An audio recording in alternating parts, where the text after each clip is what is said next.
Autodesk. And thanks to Jonathan for helping get that all set up. And the giveaway for the 3D printer is going to occur a little bit later in the stream. You need to have a free account at TooTallToby.com or a paid account at TooTallToby.com to be part of that giveaway.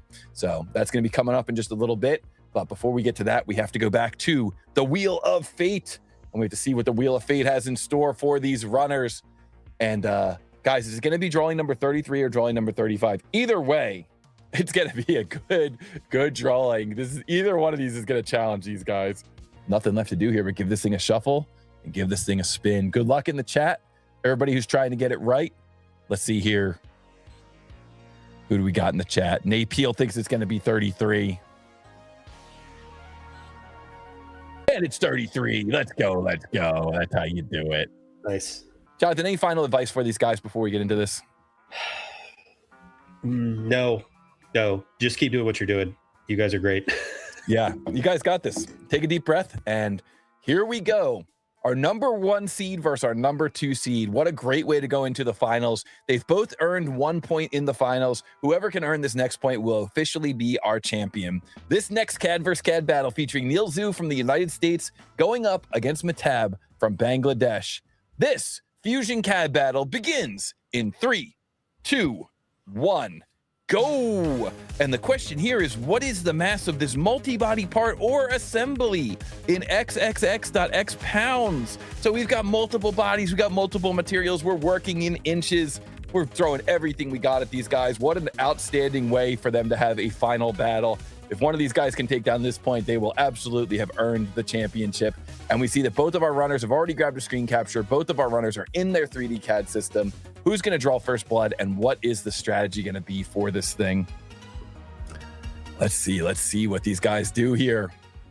You think there's any advantage to being a native user of one system or the other?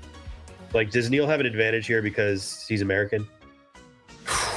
I mean, metric is so prevalent in in mechanical engineering. It really depends what field you're in. I'm sure if he's working for SpaceX, they're not doing too much in Imperial.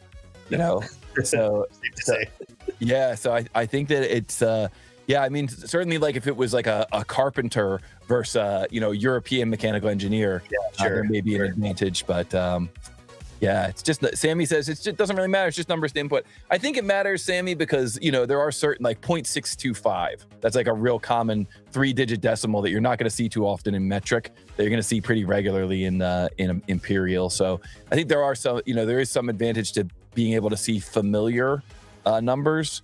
But wow, Mehtab, I didn't even see who got first blood there. It was so close. But really interesting to see them taking a completely different approach. Mehtab deciding to start with the vertical post. Mehtab deciding to start with the shelves. Neil deciding to start with the vertical posts. We've got Neil Zhu on the left.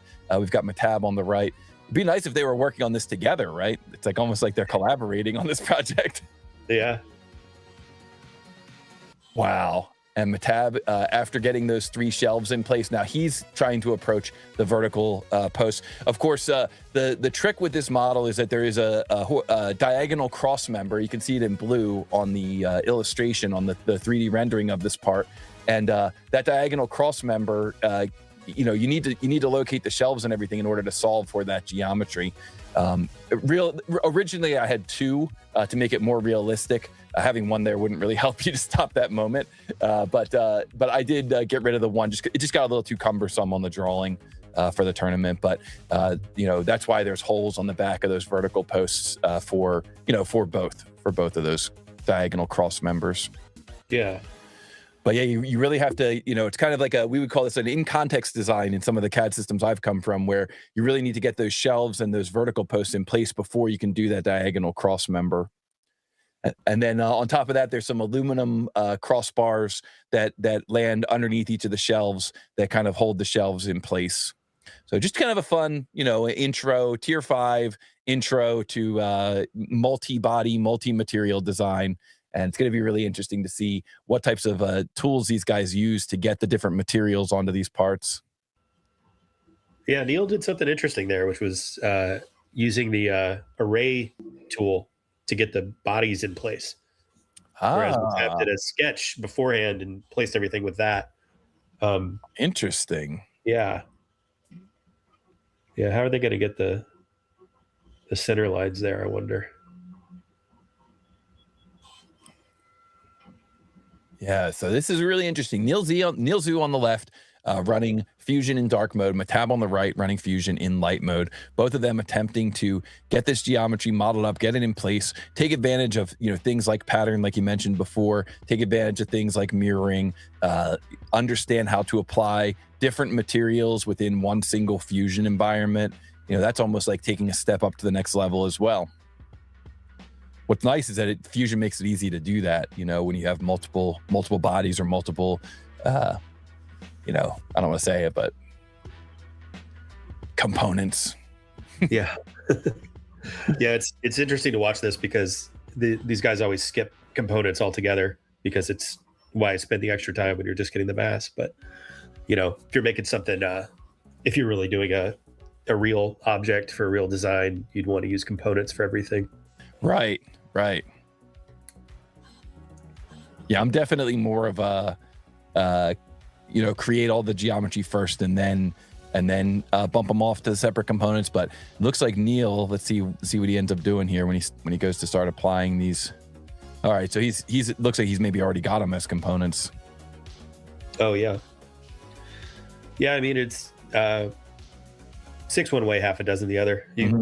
As long as you've got separate components to work with, it's not gonna be a problem with your assemblies and all the other stuff.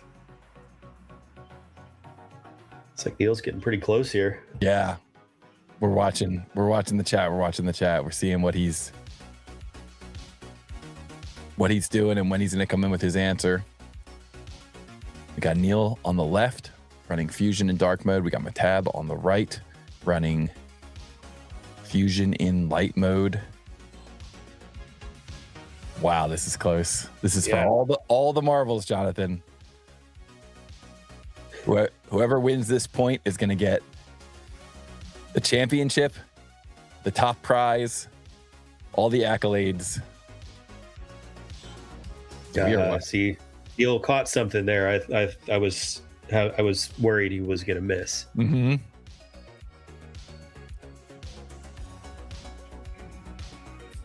Yeah, we're seeing both of these. Yeah, they are very close. There.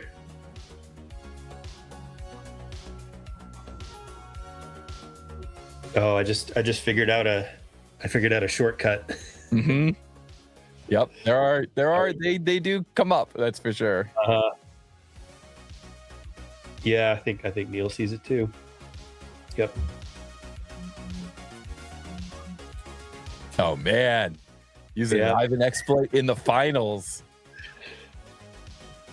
We're gonna have to crop that out of the YouTube highlight.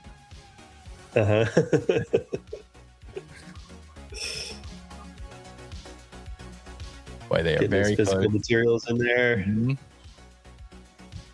Oh, the suspense is killing me, man. I know. Looking for the answer here in xxx.x pounds plus or minus 0.1 pound, and both of our runners are. Here we go. Kate in the chat says no exploits. Yeah, that's what I think too. Is it just me? Boy, they are close. Oh, interesting. Neil hitting a little stumbling block here off screen. He needs to convert his mass. So watching both of them, watching the chat. Very close, very close.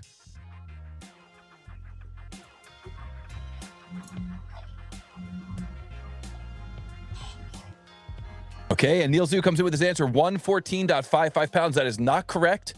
Not correct, and not within tolerance. So Neil Zhu has used one of his answers, and he came in with his answer, 114.55. Now, this is the thing. When you do an Ivan exploit, sometimes the challenge is that it makes it harder to troubleshoot, right? He's got those bars that are kind of out there in space. Sometimes that makes it a little bit more difficult to troubleshoot. Okay, so he's got that. Yeah. And what else? Yeah. All right. And so we're watching the chat. Looks like we're going to see an answer from Mehtab here. 110.951. And that is not correct. Not correct within tolerance. So both of our runners have answered incorrect within tolerance. Now, there's no clock of doom yet. The clock of doom doesn't happen until somebody answers twice incorrectly, until somebody takes themselves out of the running. So we've now seen 2 answers come in this final, 114.55 pounds and 110.951 pounds. And neither of those is correct within tolerance. And so we are watching. And Mehtab revises his answer to 111.069, and as is tradition on the show, we do round to the precision that is asked for in the question. So that would make that 111.1 pounds. Jonathan, the correct answer is 111.2 pounds plus or minus 0.1 pounds, and that does give Mehtab the point and the win and the championship. Congratulations to Mehtab.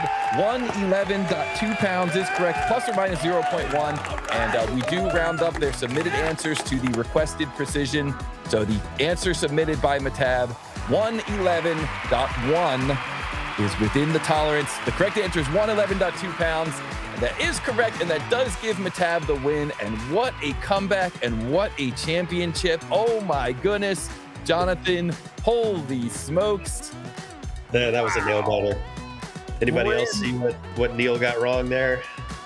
I saw that rear brace looked like it was maybe using radius instead of diameter. Radius versus diameter. Yeah. Yeah, that was classic mistake. That was classic mistake. Oh my goodness, guys! What great job, guys! Battle from good game. All of our runners today. Really, really awesome to see. Yeah, the brace is too large on Neil Z's. I can see it there now. But guys, tough, great battle. Amazing work from our runners. I got to give a shout out to Mehtab.